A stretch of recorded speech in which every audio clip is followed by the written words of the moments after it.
Welcome to VSOW, not your average commentary YouTube channel. Today we're going to be diving deep into the world of the Beastie Boys. And to help us navigate this, we have their memoir, written by the surviving members, Mike D and Ad Rock. This is really more than just a band biography. It's really a glimpse into a specific time and place in music history. This collision of punk and hip hop in New York City. Yeah, let's unpack that a little bit. They weren't born the Beastie Boys, right? Mike D actually had this early band called the Young Aborigines. And I'm already intrigued by this John Barry character. His dad sounds like the polar opposite of a punk rocker. Yeah, I know, right? It's almost too perfect, right? You have this 1930s style leftist intellectual raising a kid who's all about this raw, rebellious energy. You can just imagine the dinner table conversations. But, it makes you think about what that meant for John Barry himself, having those two worlds clashing in his own life. Yeah, it makes you wonder if that tension kind of fueled some of their early music. Because, they were recording demos, getting airplay on Tim Summers' Noise the Show, and even released an EP called Pollywog Stew, all before they were 18. Yeah, and don't forget, this is all happening in a downtown New York scene that was pretty gritty, even dangerous at the time.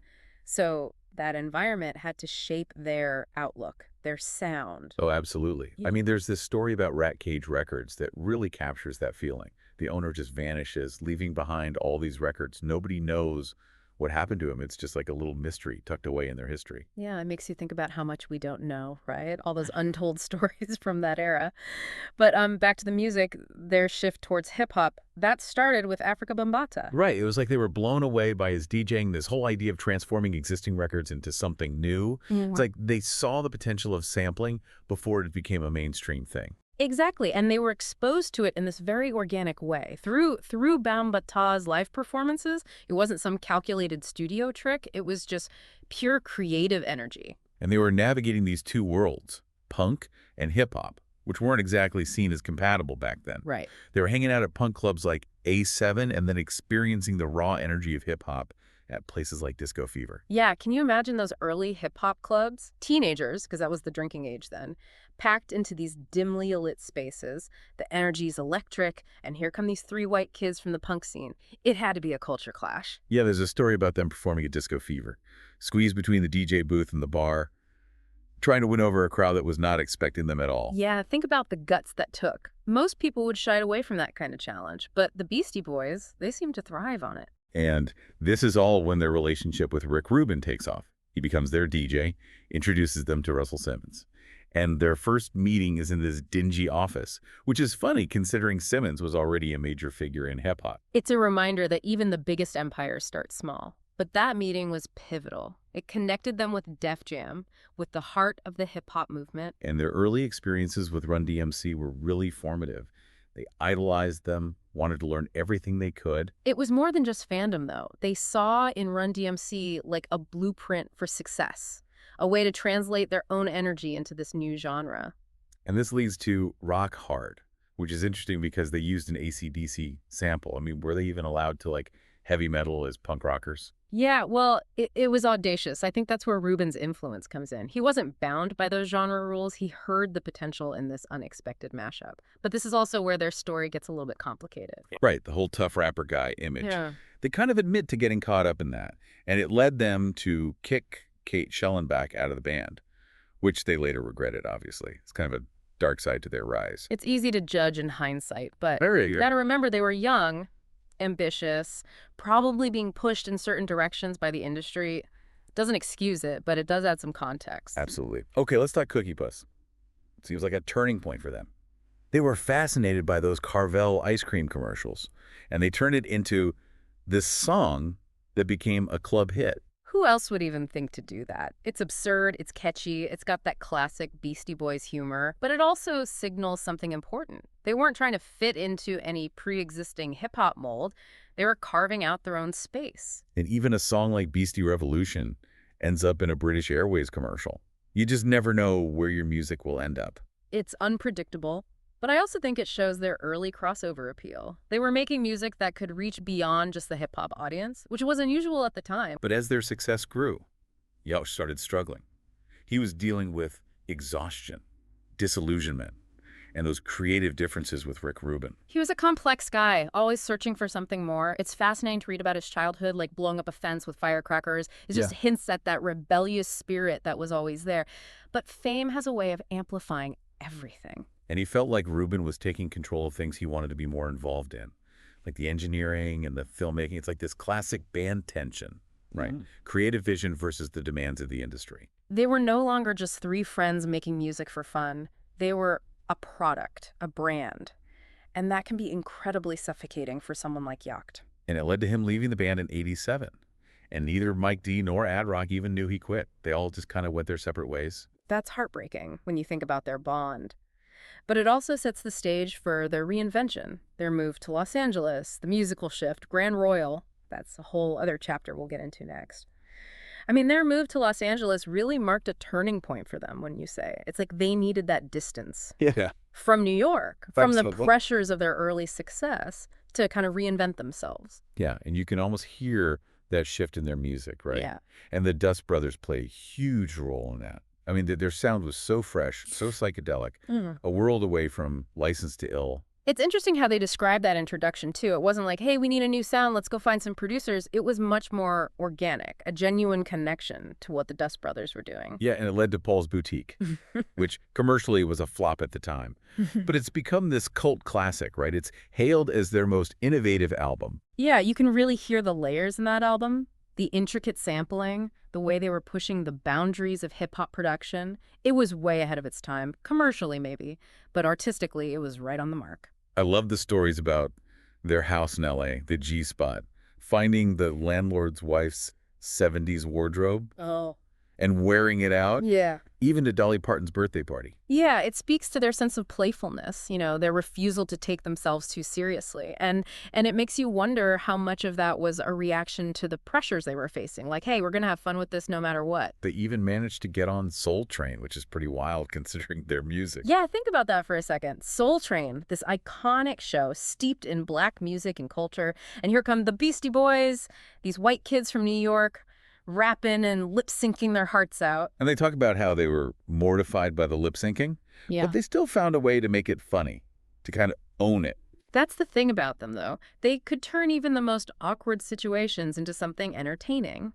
But it also shows their growing reach. How they were starting to transcend genre boundaries. Right. And then there's Grand Royal, their magazine and record label. It's like they were creating their own universe, Yeah. championing other artists they loved. It was more than just a vanity project, though. They were genuinely passionate about supporting other creative voices, fostering a community. Right. They could have easily just focused on their own success, but they chose to use their platform to uplift others. And speaking of iconic moments, Sabotage has to be up there. That music video is legendary. It's brilliant in its simplicity, low budget, intentionally cheesy, a perfect parody of 70s cop shows. And the story behind it is so them. They just came up with the concept on the fly. No elaborate planning, just pure creative instinct. It's a reminder that sometimes the best ideas come from those spontaneous moments, from embracing limitations and turning them into strengths. But while all of this is happening, Yoke is going through a pretty profound personal transformation. Right. His encounter with Tibetan monks really shook him, leading to his commitment to advocating for Tibetan independence. It's like his spiritual journey became intertwined with his music career. It's more than that, I think. It's about finding meaning, a purpose beyond the trappings of fame, and that commitment to activism, to social justice. It becomes a defining aspect of their later work. Right. They moved back to New York.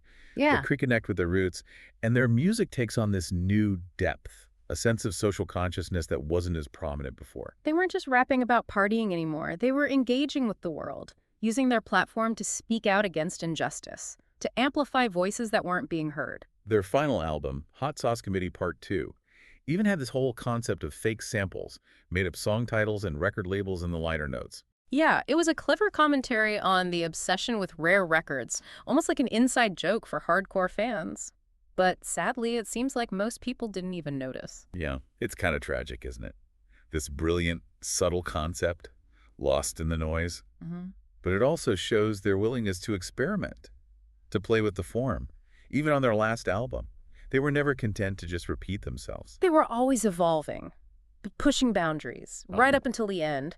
And I think that's what makes their story so enduring. They really did pay attention to all the details, like on Check Your Head. Yeah. They wanted to include a lyric sheet, but it wouldn't fit on the cassette insert. So they promised to send a printed sheet to anyone who mailed in a self-addressed stamped envelope. Oh, wow. Charming in that DIY punk rock way, but logistically a nightmare. Yeah, you think? They had to hire someone just to handle all the fan mail. Oh, I'm sure. But it does speak to their connection with their audience, right? Yeah. They wanted people to engage with the lyrics, not just the beats. It wasn't just a marketing gimmick.